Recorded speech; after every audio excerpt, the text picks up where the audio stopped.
30년 동안 세계 400군데를 여행했던 분이 있어요. 여행 작가 이지상 씨라는 분인데, 그분이 10년 전에 내놓은 책이 뭐냐면 기억하지 않으면 어떤 일이 될까봐.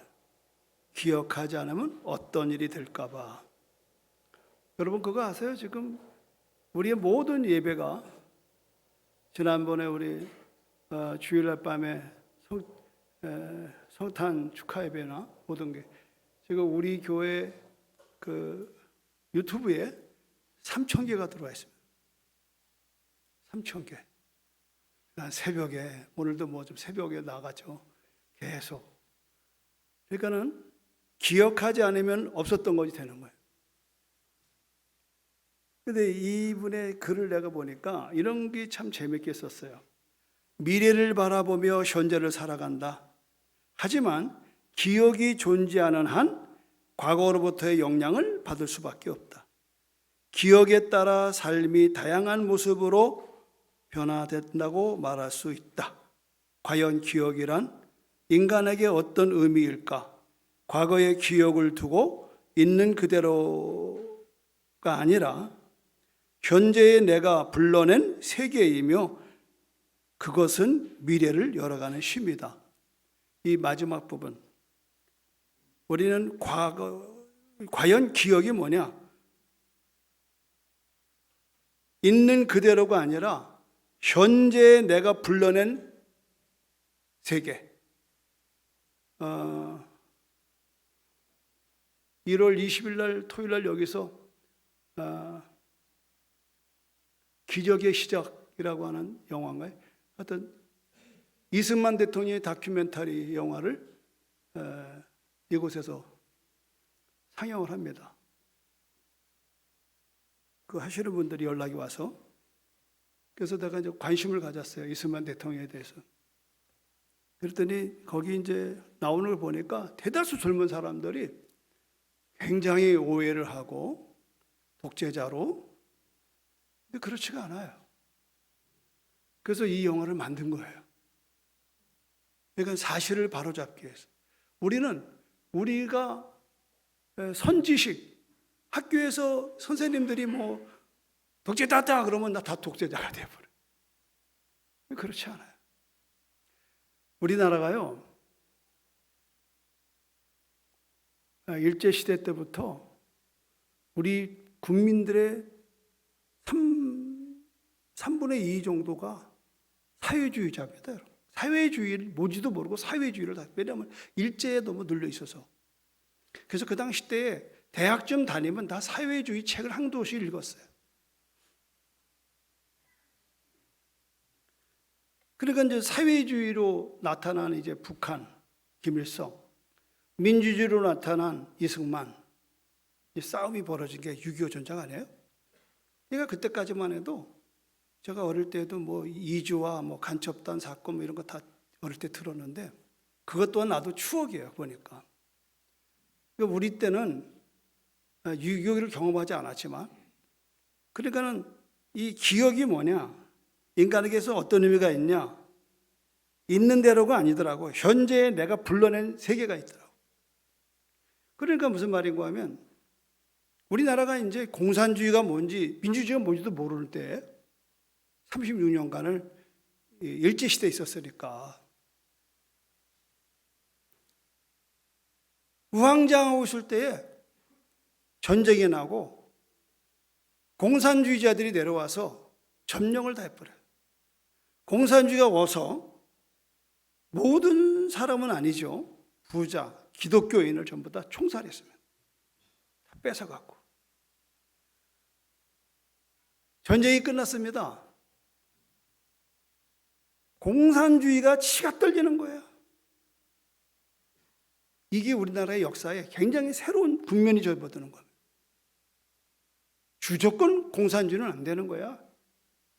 그래서 이 나라가 이렇게 반토막 났지만 민주주의를 선택한 대한민국은 여러분 세계 6위권에 들어온 걸 믿으면 안하시 바랍니다.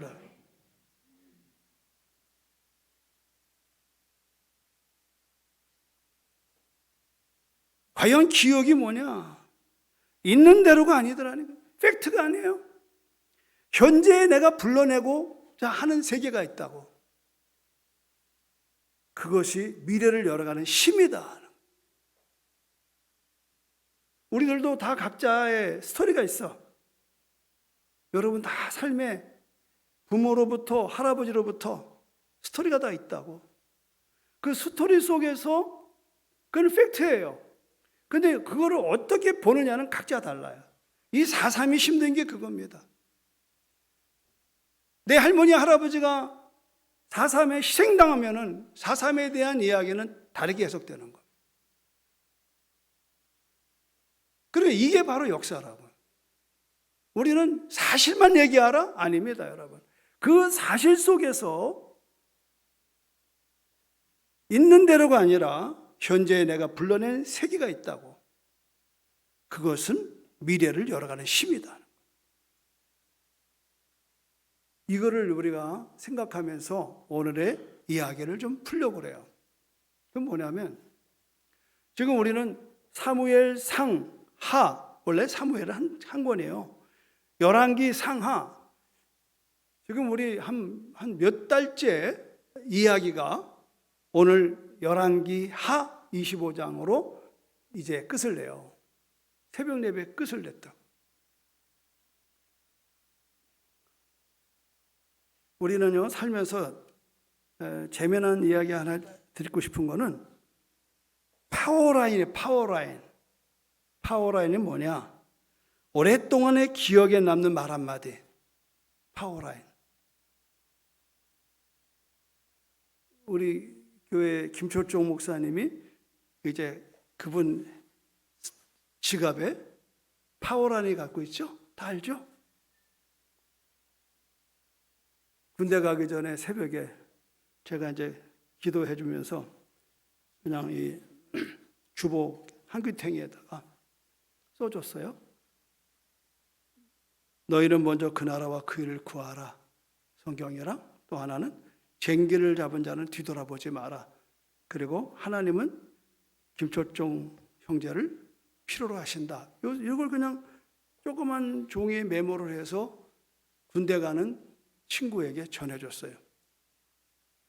그리고 먼 훗날 이곳에 이제 사역자가 돼서 와가지고 간증할 때에 그걸 보이는 거 기억나시죠? 그게 바로 파워라인이에요. 자기는 군대 갔을 때에 힘든 군대 생활을 어떻게 견뎠느냐? 그 나라와 그 일을 구하라. 쟁기를 잡은 뒤돌아보지 않는다. 하나님은 김철종을 필요로 하신다.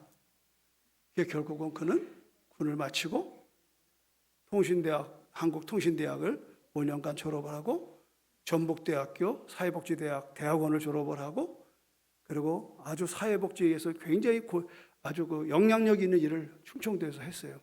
그러고 그는 또 이제 때가 돼서 40살에 한세대학 신학대학원을 가고 그리고 졸업을 하고 이제 그는 지금 보령에다가 6년 전에 다니고 싶은 교회를 개척을 하고 그 에너지가 어디 있느냐?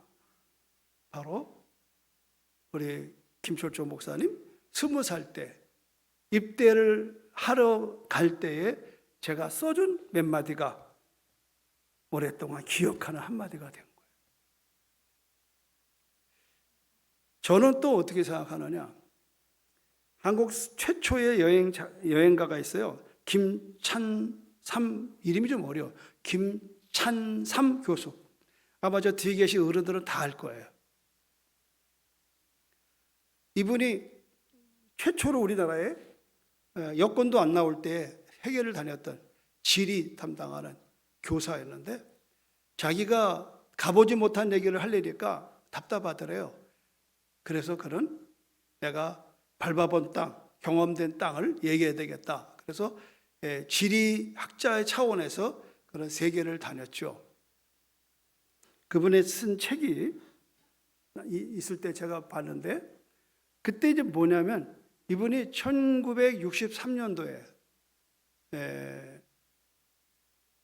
그때 저는 이제 초등학교 때인데 이분은 그때 아마 20대 때인데 슈바이처를 이렇게 보고 싶었대. 20세기의 성자 슈바이처를. 그래서 여행을 목적으로 한 것도 그분을 보러 가는 거예요.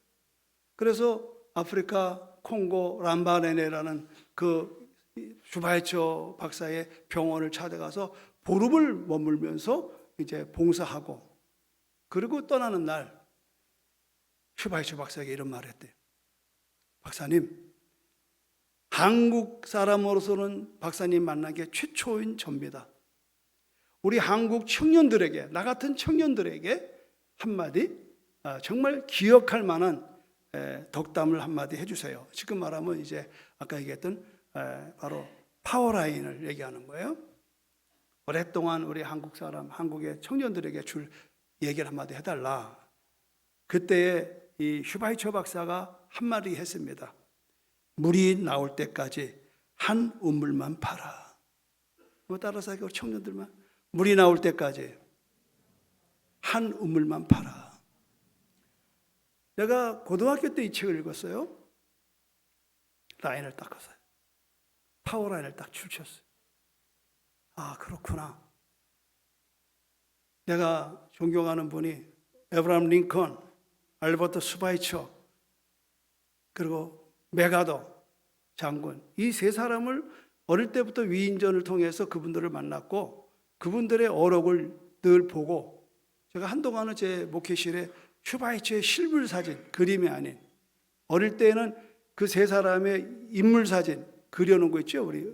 우리 때는 다 그런 위인전을 좋아했고 그분들 뭐라 그래, 사진이 많아요. 초상화가. 그 세 사람 그려놓고 있은 적이 있었어요. 그래서 내가 존경하는 슈바이처 박사가 한국 청년들한테 했던 물이 나올 때까지 하늘만 팔아. 제가 거기에 저의 파워라인을 딱 만드는 거예요. 그게 이제 저의 인생에 아주 중요한 역사가 된 거죠. 그런데 오늘 본문을 왜 이거를 정했느냐? 사무엘상, 지금 열왕기 상하를 마무리하면서 왜 이걸 정했느냐? 이유가 있습니다. 기독교 100주년 기념교회의 이재철 목사님, 은퇴하셨어요. 그분이 한 10여 년 전인가 서울 장신대학교 대학원에 학생들 봄 신앙 강좌를 할 때에 그분의 설교를 들어보니까 이 얘기를 하더라고요. 다윗의 길, 여로보암의 길.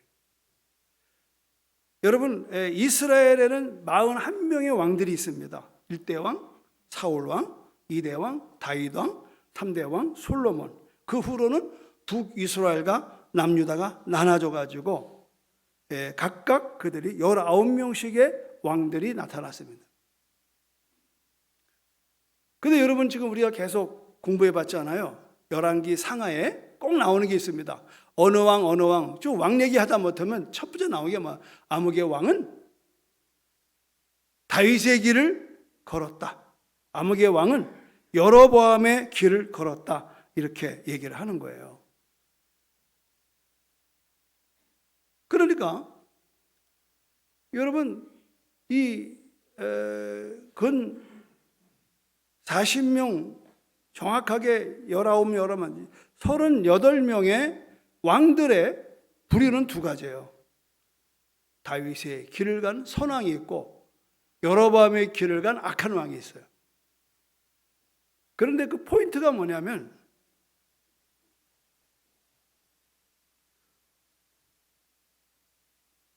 이 다윗의 길을 간 왕이 몇 명이냐? 8명밖에 안 돼. 나머지 30명은 전부 다 여로보암의 길을 갔어요. 성경은 하나님 앞에 악하다고 하는 얘기가 계속 나와요. 30명에게는.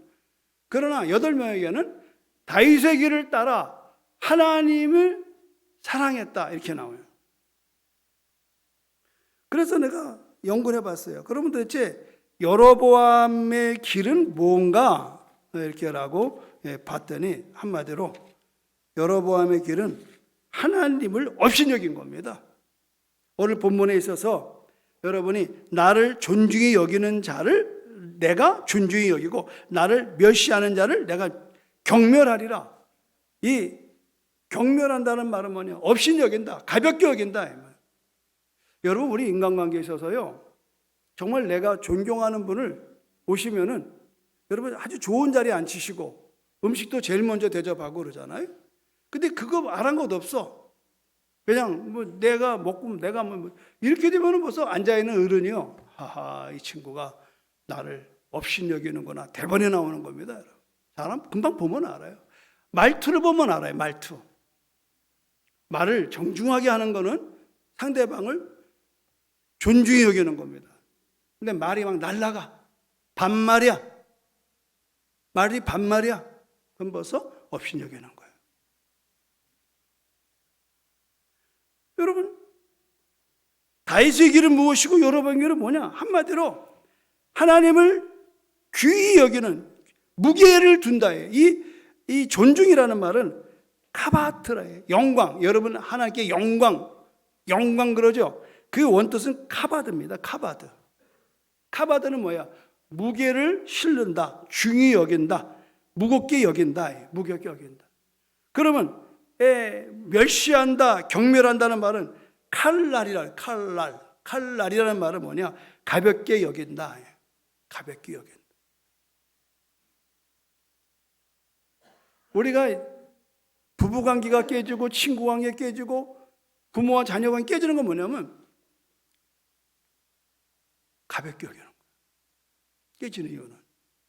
그런데 존중해주면, 존대해주면, 그리고 배려하면, 배려.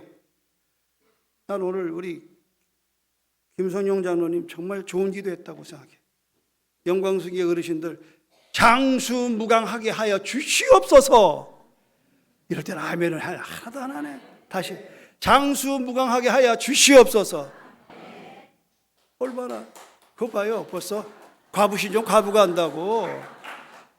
내가 여기서 이런 기도를 하는 사람이 딱 우리 장로들 둘이 있어요. 김문화 장로하고 김성용 장로예요. 왜 그럴까? 당신들 부모님이 지금 노쇠에 있거든. 이제 우리 김문화 장로님 어머니는 이제 오늘 내가 꼭 물어보죠. 앞으로 어머니 예배 나오기 어렵습니다. 그래서 제가 그랬어요. 다음 주에 성찬을 드리죠.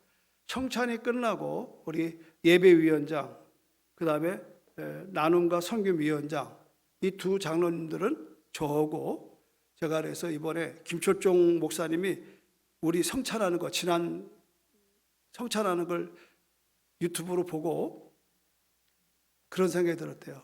아버지는 지금 교회도 못 나오고 있는데 아버지를 위해서 조그만 그 들고 다니는 성찬기를 샀더라고.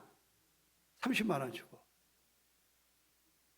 왔다고 그래서 제가 이제 만났어요. 식사를 하는데 그 얘기를 하는 거예요. 마음이 뭉클하더라고. 아버지는 지금 대퇴골두가 부러져서 지금 교회를 뭐 옛날부터도 안 나오셨지만 걷지도 못하시고, 또 엄마는 아버지 시중 들으려고 또 못 오시고, 이 아들 목사가 성찬의 예배를 유튜브로 보면서 어머니 아버지 성찬을 위해서 성찬기를 가지고 빵이랑 포도주까지 사가지고 왔어요. 이야, 눈물 나더라고. 나도 생각 못한 거야. 그래서 김 목사 그거 놓고 가 그랬어요. 돈 줄 테니까 놓고 가. 아이 목사님 그냥 제가 선물하겠습니다. 그게 제 방에 있어요. 그래서 내년이래야 내일이지만 이제는 성찬 주일에는 교회를 못 오시는 어르신들, 영광스럽게 어르신들, 또 병원에 계신 분들 이제 성찬기를 가지고 우리 예배위원장 우리 김문화 장로님하고 나눔과 선교회 위원장 박명호 장로님 대동해서 이렇게 이제 다니려고 결심했어요. 근데 그 얘기를 장로님한테 아까 했어요. 이게 뭐예요? 존중히 여기는 거예요. 배려하는 거예요. 존중이라는 다른 말은 배려라고요. 그러니까 이스라엘 나라에 사울까지 하면 41명이에요, 정확하게. 그러니까는 이 세 3대를 빼고 38명의 왕 가운데에 하나님을 존중히 여기는 왕은 8명밖에 없어요.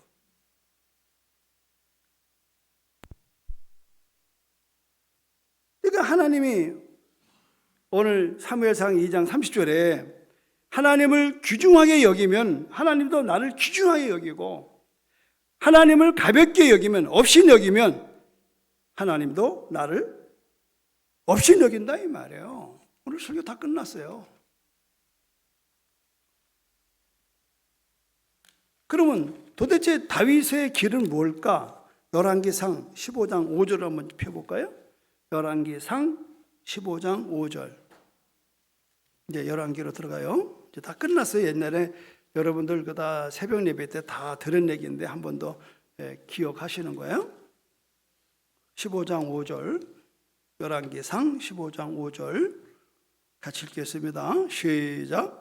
이는 다윗이 햇사람 우리아의 일 외에는 평생에 여호와 보시기에 정직하게 행하고 자기에게 명령하신 모든 일을 어기지 아니하였음이라 그러는 거예요. 두 가지죠. 하나는 정직하고, 하나는 뭐예요? 하나님의 말씀에 순종했다. 이게 다윗의 길이에요.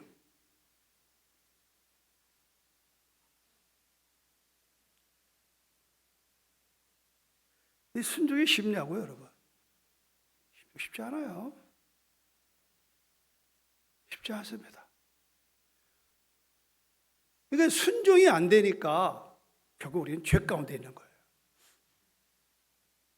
최초의 에덴 동산에서 아담과 하와가 하나님의 말씀을 순종하지 않아서 범죄하게 됐고, 그 범죄함이 오늘 인류가 태어나는 순간, 내가 어머니 뱃속에 생기는 순간부터 우리는 죄인으로 태어나는 거예요.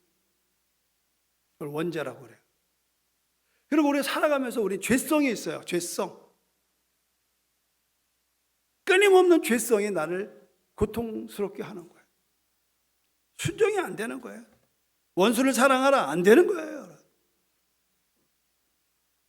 안 되는 거예요. 그래서 하나님이 독생자 예수를 보내셔서 그 예수가 순종의 모델을 보여줬어요. 갈보리 언덕 위에서 겟세마네 동산에서 할 수만 있거든 이 쓴 자를 내게 피하게 해달라고. 그러나 주님 대답 없었어. 결국 예수님이 하시는 기도가 뭐예요? 내 뜻대로 마시고 아버지 뜻대로 하십시오. 그래서 십자가에 달려 돌아가셨어요. 그리고 3년 만에 부활하셨어요. 그 십자가에서 마지막 얘기가 뭐예요? 다 같이 다 이루었다. 이 뭘 다 이루느냐 말이에요. 예수님이 이 땅에 오는 목적, 우리를 구원하러 오신 거예요. 그냥 온 게 아니에요. 대속이에요. 십자가에 달려서 우리가 달려서 죽어야 마땅할 이 모든 것들을 그분이 담당한 거예요. 담당. 그래서 담당해서 그분이 이제 우리를 대신해서 죄 가운데 가게 된 겁니다. 뭐 감당이 안 되는 거죠. 너무 안타까운 거예요. 사랑하는 여러분, 그분이 담당했다. 그리고 다 이루었다. 다 이루었다. 그 순간부터 우리는 해방된 겁니다. 할렐루야. 그렇죠. 하나님이 세상을 이처럼 사랑하사 독생자를 보내셨으니 저를 믿는 자마다 멸망하지 않고 영생을 얻게 하십니다. 영접하는 자, 곧 그름을 믿는 자에게는 하나님의 자녀가 되는 권세를 줍니다. 이제 우리는 너나 할 것 없이 전부 다 예수를 믿음으로 죄에서 해방된 걸 믿으면 아멘 하시기 바랍니다. 자, 그런데 우리는 구원은 받았는데 이제 교회 생활을 통해서 이 말씀을 배우게 되는 거예요. 이 말씀을 배우니까 어려운 겁니다. 근데 성경은 말해요. 결코 내 율법은 어렵지 않다. 내가 얘기하는 건 어렵지 않다. 여러분, 우리가 자녀들에게 감당 못할 숙제를 줍니까? 감당 못할 숙제 절대로 안 줍니다. 여러분, 우리에게 연단이 오고 시련이 오는 것은 왜 그런지 아십니까? 오늘 그 연단을 통해서 우리의 영적인 근력, 인생의 근력, 힘을 얻기 위한 훈련인 걸 믿으면 아멘 하시기 바랍니다. 제가 살아보니까 그렇더라고요. 저 정말 열심히 예수 믿었습니다. 그런데 까닭없이 7년 동안에 광야로 내몰렸습니다. 이유를 몰랐습니다. 이를 악물었습니다. 그리고 견뎌냈습니다. 광야를 지났습니다. 7년을 지내놓고 하나님이 이곳을 저를 보낸 거예요. 그러니까 내 목표는 그다지 어려움이 없는 거 다 아시잖아요, 여러분. 어느 목사보다도 저는 너무 행복한 목회를 하고 있는 것은 그 7년의 광야를 겪었단 말이에요. 난 그때 이유도 모르고 겪은 거예요. 그런데 와보니까 바로 하나님이 이곳에서 근력 있는 정말 영적으로 충만한, 오자마자 우리 저기 앉아 계신 우리 진두디아 권사님 그 귀신과 싸워서 이기게 하는. 제가 여러분 처음 제주도에 와서요 34년 전에 그런 설교를 했어요. 첫 설교가 따라서 합시다. 왔노라, 보았노라, 이겼노라. 왔노라, 내가 제주도에 왔다. 보았노라, 제주도에 18만 귀신들 내가 보았다. 18,000개, 18,000개 귀신을 봤다. 그러나 내가 이기는 게 아니에요. 십자가에서 다 이뤘다고 예수 그리스도가 이기게 한 걸 믿으시면 아멘 하시기 바랍니다. 내가 환난을 당하나 담대하라. 보라, 내가 세상을 이겼노라. 할렐루야. 내가 그 설교하면서 그랬어요. 내가 이긴 게 아니에요. 주님이 이겼단 말이죠. 이긴 편에 내가 서 있단 말이죠. 그러니까 그때부터 나는 지금까지 담대한 겁니다. 어떤 환난과 시련이 와도 담대한 거. 제가 여러분 비굴하게 도망가는 거 봤어요? 내 인생 속에서 여러분 막 현찮게 내가 목회하는 거 봤어요? 왜 그럴까요? 주님이 나로 하여금 주님의 순종을 배우게 하는 거예요.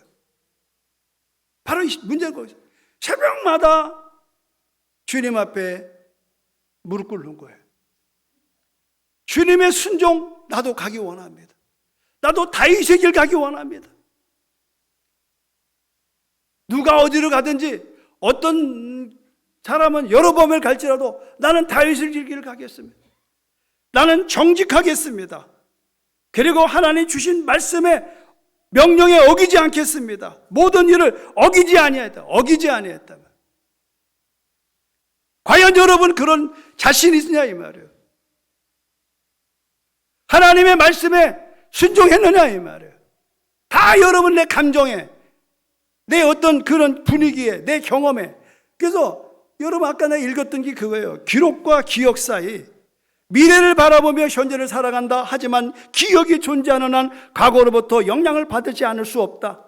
기억에 따라 삶이 다양한 모습으로 변주되고 있기 때문이다. 과연 기억이란 인간에게 어떤 의미일까? 과거의 기억을 두고 있는 그대로가 아니라 현재의 내가 불러낸 세계이며 그것은 미래를 열어가는 힘이다. 내가 과거에 그 광야를 걸어갔을 때에 그것을 나는 이 목회에 미래의 에너지로 쏟는 거예요. 그게 확신 있는 거예요. 나를 수렁통에서 나를 그 재정적인 압박 속에서 빚을 갚아주고 건져내신 하나님.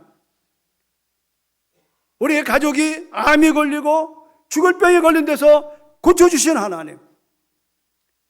당당한 겁니다. 그러니까 제주도에 와서 어떤 귀신이 들렸던 어떤 상황이 되더라도 나는 여러분에게 지금도 여러분 장명주라는 집사님이 지금 깨어났잖아요. 기적입니다, 여러분. 더 큰 기적을 하나님 기다리고 계셔요. 왜? 지금 전신마비예요. 제가 내일 이제 또 출근이란다. 새벽 예배 마치고 또 찾아가서요. 기도밖에 없어요. 할렐루야. 야, 얼마나 감사한지요. 이분을 독방을 줘가지고 만들어 하게 돼 있어요. 만들어. 이 큰 중환자실 있지 않고 독방으로. 그 의사가 걱정하는 거예요. 그래서 이제 검사를 해서 그 검사 결과를 의사가 이제 월요일 날 내일 이제 아침에 만나서 저한테 미팅하면서 얘기를 해줘요. 어떤 결과가 올지라도 주님의 이름으로 기도하기를 주님을 축원합니다, 여러분. 여러분, 다윗의 길은 평생의 여호와 보기에 정직히 행하는 겁니다. 정직히 행하는 거예요. 정직만 해서는 안 돼요. 정직하게 사십시오, 여러분. 하나님 앞에 정직하기를 주님의 이름으로 축원합니다, 여러분. 여러분에게 명령하신 모든 일을 무엇가 되든지 간에 여러분 아멘으로 순종하기를 주님을 축원합니다. 이게 바로 오늘 제가 여러분에게 주시는 메시지예요. 다윗의 길, 그것은 뭐예요? 하나님의 말씀 앞에는 무겁게 존중해 주는 거예요. 하나님 앞에 내가 무슨 말씀을 하시더라도 순종하는 겁니다. 한간에는 여러분들이 저거 오래 있는 분들이 우리 목사님은 이랬다 저랬다 그래. 이랬다라는 건 이랬던 거는 순종하지 않을 때고요. 저랬다는 건 순종할 때입니다. 믿으면 아멘 하시기 바랍니다. 좀 제발 믿어주십시오, 여러분. 맨 내 생각으로 막 일을 저지르다가 기도하는 가운데 아니에요. 하나님이 아니라고 그래요. 그럼 내가 서서 그러잖아. 아니라고 그러는데요. 그랬더니 목사님 기도도 안 해보고 일을 저질러가지고 왔다 갔다 한다. 왔다리 갔다리 목사라고. 좋아요. 나는 그거 가지고 탓하지 않아요. 다 현실이니까. 그러나 중요한 것은 여러분, 바뀔 때는 순종으로 바뀌는 걸 믿으시기를 주님의 이름으로 축원합니다, 여러분. 순종으로 바뀌는 거예요. 나도 자존심 있고 나도 평판을 귀중히 여기는 목사인데 여러분한테 그런 소리 듣고 싶지 않아요. 그러나 내가 잘못된 길을 돌이키는 것은 해야 되지 않겠어요? 그러나 반면에 여로보암의 길은 어떤 길인가? 여러분 열왕기상 12장을 보십시오.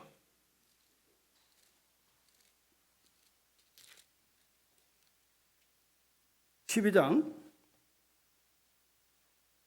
28절 보십시오. 지금 잠깐 여기 좀 얘기를 드려볼게요. 자, 25절부터 읽어보세요. 여로보암이 에브라임 산지에 세겜을 건축하고 거기서 살며 또 거기서 나가서 분회를 건축하고 그의 마음에 스스로 이르기를 나라가 이제 다윗의 집으로 돌아가리로다. 왜 그러느냐? 자, 27절 시작. 만일 이 백성이 예루살렘에 있는 여호와의 성전에 제사를 드리고자 하여 올라가면 이 백성의 마음이 유다 왕 된 그들의 주 르호보암에게로 돌아가서 나를 죽이고 유다의 왕 르호보암에게로 돌아가리라 하고. 자, 문제는 뭐냐? 여로보암이 불편한 마음이 생겼어요. 나라는 세웠는데 여전히 이 사람들은 어떤 사람들이에요? 하나님의 백성이에요. 10지파, 이쪽엔 2지파. 이 10지파가 3대 절기 때마다 6월절 때마다 내려가는 거예요. 어디로? 예루살렘으로. 그러니 생각해봐요. 지금 남북이 이렇게 갇혔어. 근데 광복절마다 3.1절마다 북한 사람들이 서울 와서 행사를 해야 된다. 또 거꾸로 우리가 평양으로 가서 가야 된다. 이게 말이 되냐 말이에요. 이 지경이라니까요. 지금 대치해 있는 상태예요, 남북이. 그런데 뭐 때문에? 종교 때문에. 불편의 마음이 생겨요. 갔다가 오면은 자기를 죽이고 나라를 다 남유다로 갈 것 같은 두려움이 있는 겁니다. 자, 그래서 무슨 계획을 세운가 보겠습니다. 28절 제가 읽을게요. 이에 계획하고 2 금송아지를 만들고 무리에게 말하기를 너희가 다시는 예루살렘에 올라갈 것이 없도다. 올라갈 게 없어 그러는 거예요. 왜? 이스라엘아, 이는 너희를 애굽 땅에서 인도하여 올린 너희의 신들이라 하고. 뭐예요? 2 금송아지를. 이게 말이 되냐 말이에요. 이게 누구예요? 아론이 한 짓을 또 재현하는 거예요. 그래서 여러분, 이 역사가 잘못되면요 계속 잘못된 것들이 나와요. 29절 하나는 베델에 두고 하나는 단에 둔지라. 자, 30절이 답입니다. 시작. 이 일이 뭐가 되었다? 죄가 되었으니 이는 백성들이 단까지 가서 그 하나에게 경배한. 여러분, 왕이 잘못되면요 백성은 그냥 따라가는 거예요. 꼭 부탁드려요, 여러분. 이미 여러분 다 유튜브로 보고 다 봤겠지만 정말 여러분, 저는 좌우는 없습니다. 그러나 기도는 합니다.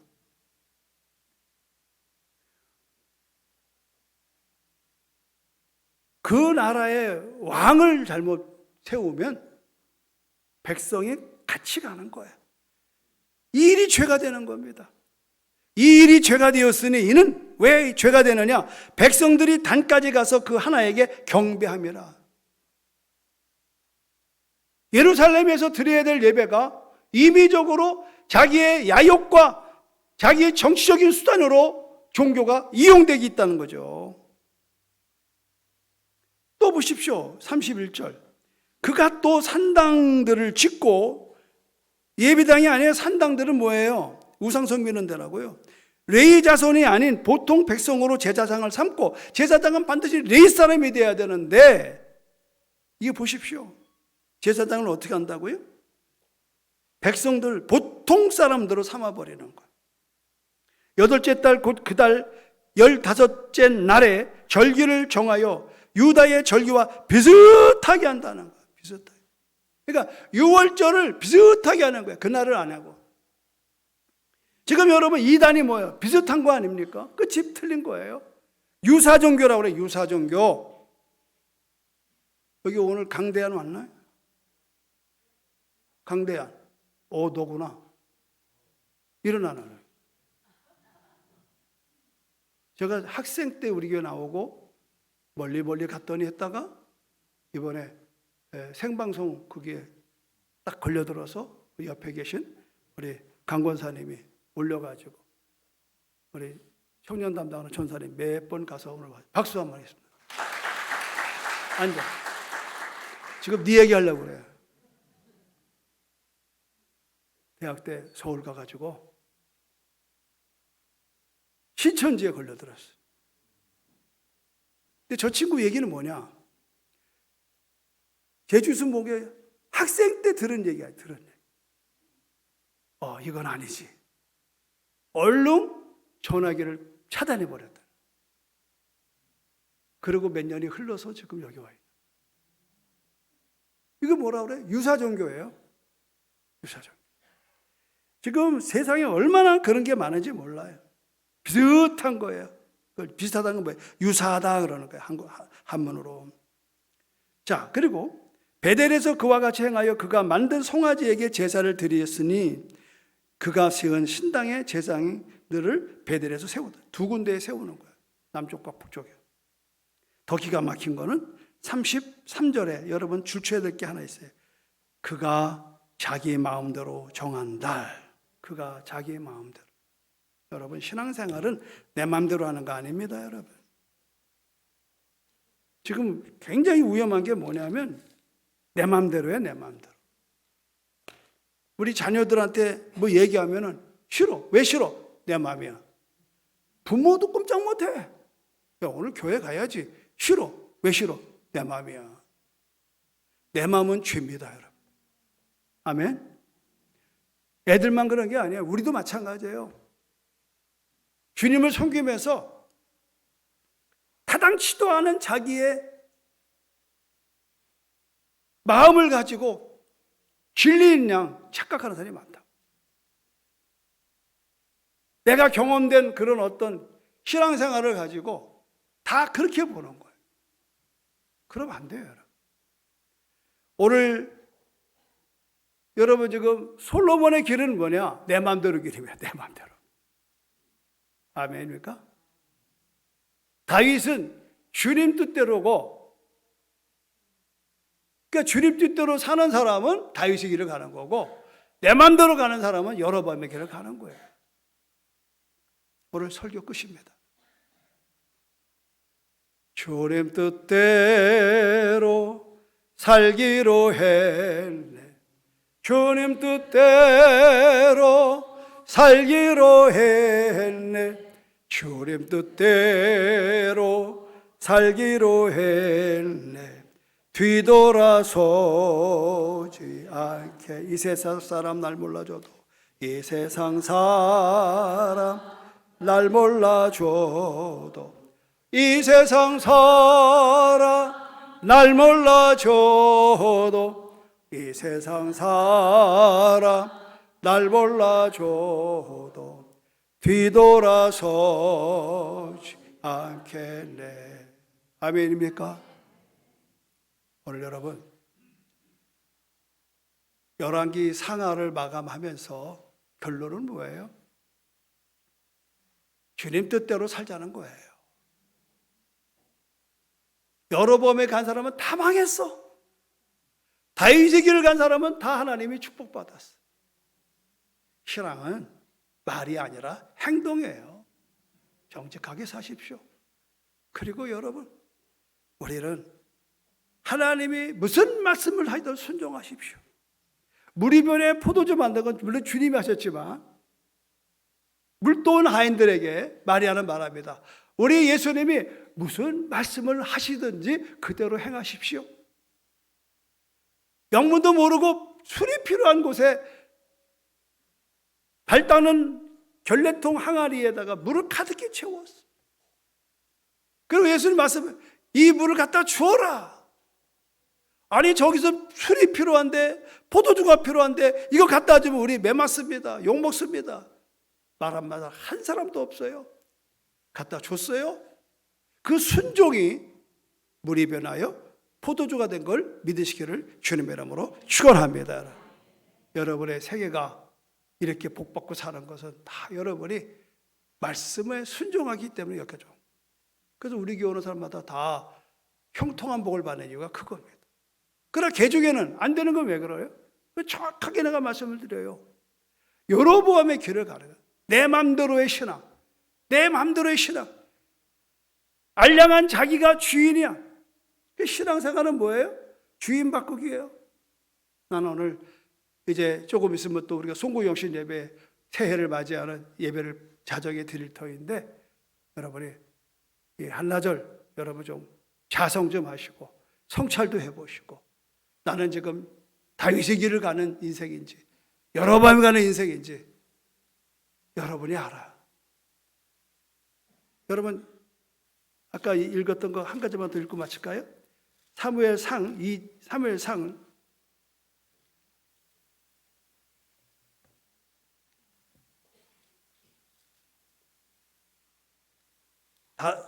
사무엘의 엄마 누구예요? 한나가 하나님 앞에 기도하는데 이런 기도를 해요. 사무엘상 2장 아까 본문의 2장 자 3절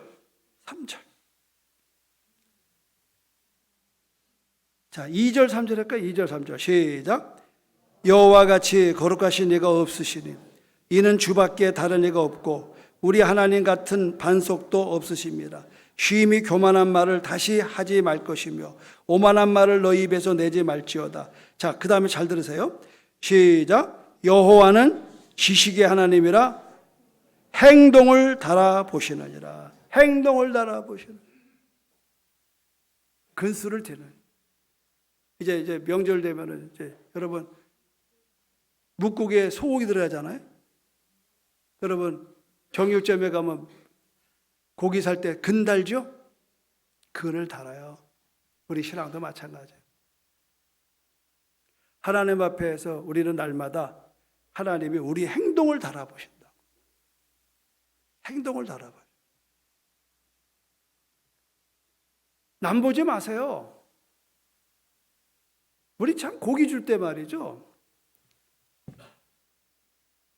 누가 나보다 좀 더 들어가면은 기분 나빠요. 어이, 정지점 주인. 똑같은 값인데 저긴 더 주고 난 덜 주는 게 왜 그러냐? 그렇죠? 그때 뭐라고 그래? 내 마음대로? 아니요. 어이, 김씨! 소고기 대끈 줘! 김씨! 그래요. 그러면 기분 나빠. 내가 물건을 파니까 내내 하고 쓸어는 줘. 딱 정량만 쓸어줘. 내가 가면 그렇게 안 합니다. 할렐루야. 김 사장님, 아이고 고생하십니다. 애쓰십니다. 명절에 고기가 필요왔어요. 내가 10만 가는데 우리 홍장로 눈에 좀 석은 사러 왔어요. 좋은 고기를 좀 달아주세요. 값은 추히 드릴게요. 그러면요, 이 사람은 벌써 자기한테 할렐루야하고 존댓말 쓰는 목사한테 한 그릇 더 주진 못해도 반 그릇 더 준다고. 오늘 얘기 잘 들으세요. 하나님에게만 존중이 아니야. 하나님이 하는 것처럼 내 이웃에게 하는 거예요. 내 이웃에게. 우리는 너무 가까운 가족을 홀대해요. 교회에서 가까울수록 말을 함부로 해요. 그러면 내가 돌아오는 것도 반말이에요. 내가 반말하면 반말 나오는 거예요. 내가 존중이 여겨지면요, 그분도 나를 존중이 여기는 거예요. 하나님만 그런 게 아니에요. 나는 여러분이 한 해 동안에 서로가 존중한 삶을 살아왔고 또 내년에도 그 삶이 되어져서 정말 하나님이 영광되고 여러분의 가정에 풍성한 삶이 이루어지기를 주님의 이름으로 축원합니다.